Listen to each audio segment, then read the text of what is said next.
Alright, guys, so this Patreon request comes from Christopher Rosa, who asked me to do a review of the series Witch from Disney. But as always, if you guys would like to have a Patreon request done, just hit the link below, head on over to my Patreon, hit the 3rd tier, and that'll start allowing you to send me requests for videos to do here on YouTube. But other than that, yeah, let's get started with this review of Witch. Now, what is Witch?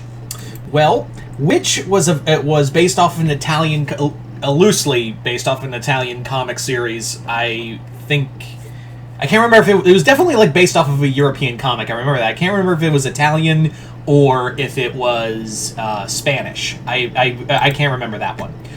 However, the show was very much basically Sailor Moon in America. That's what it really was. Basically what it followed was a group of girls who have been part of a long line of this place called Defenders of a Magical Realm, and they had to defeat a villain called Phobos in the first season. We'll get to the second season and what happened there in a bit. But the first season was more or less the show focusing on, you know, Irma, Cordelia, Haylin, Will, and... oh, I'm forgetting one of the names. But yeah, basically they did battle with magical, with magical entities, monsters of the week, and it was all culminating into like a big... it was all culminating into a new era, which Season 2 had.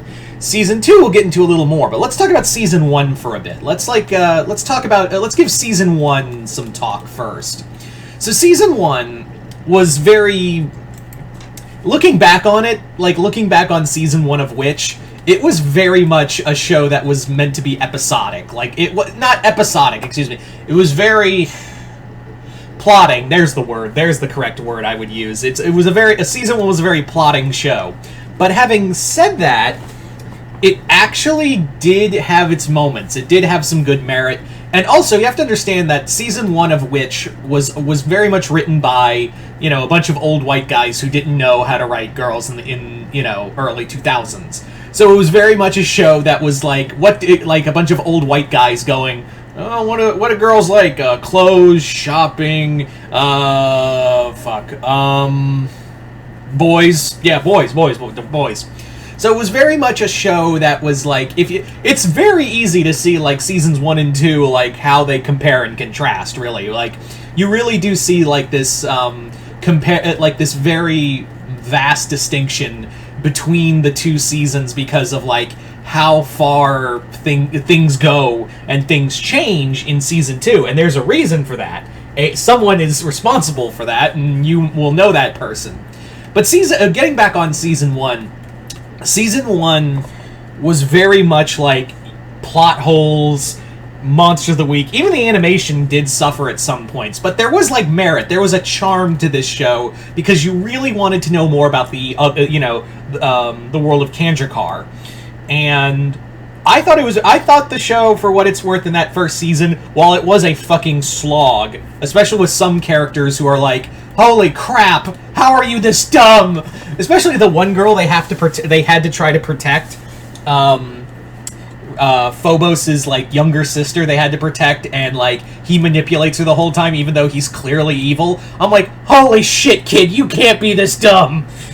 Like, I was in awe of how stupid some of these characters are. And also some of the writing was a lot of the writing was really, really not good. And Phobos himself, while he is kind of an interesting villain, he does get overshadowed later by the Season 2 villain. If you haven't guessed already, if you've never watched the show, Season 2 is definitely where it's at. And again, there's a reason for it. But I think Season 1, like, again, I do think there's some good setup. I do think there's some good build for those characters, and a lot of good groundwork. I think there was a lot of good groundwork, and I do think that there were like ideas that they wanted to play with, but no one knew how to do the source material. So Season 1 was, at best, meandering and mediocre. Then Season 2 happened, and Season 2 had a totally different staff behind it, because word on the street is, and I don't know how true this is, a lot of, like, the staff behind Disney were, like, looking at Season 1 and going, shit, we put a lot of money in this. Hey, Greg, You want to take a crack at this? I don't know how true that is, but I'd be willing to believe it. And by Greg, I mean Greg Weisman. You know, the guy who created Gargoyles. So, Greg Weisman, who at the time, I can't remember if this was before or after Spectacular Spider-Man, but Greg was like, sure, I'll take a crack at it. Because Greg knew nothing about the characters. He was just like, it was a job for him. That was the big thing here, was that this, season 2 of which was meant to be a job. Like, it was like, kind of like, I'm not doing anything, I'm sure I'll take over as showrunner. And if this is like Greg Weisman half-assing his stuff, if that's what it's like when Greg Weisman half-asses stuff, I can't, like, we've clearly seen it, like, we clearly see how this guy goes when he's, like, fully committed to a job with Spider-Man and Gargoyles. This is him half-assing, and, like, he did put, like, I'm not going to try to take anything from Weisman. I think he did very well with what he had, because he basically introduces another villain from the series, Nerissa. And Nerissa's a way more interesting villain than Phobos. More complex, more devious, more dangerous, more powerful, and downright evil. But also, like, there's this subtle thing of, like, she's a broken person and just can't see it.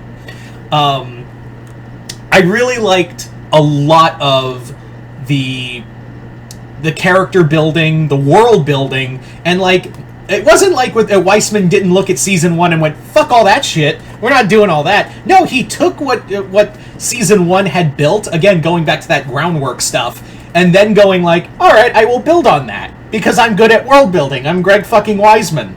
Do you not know who I am? Allow me to remind you.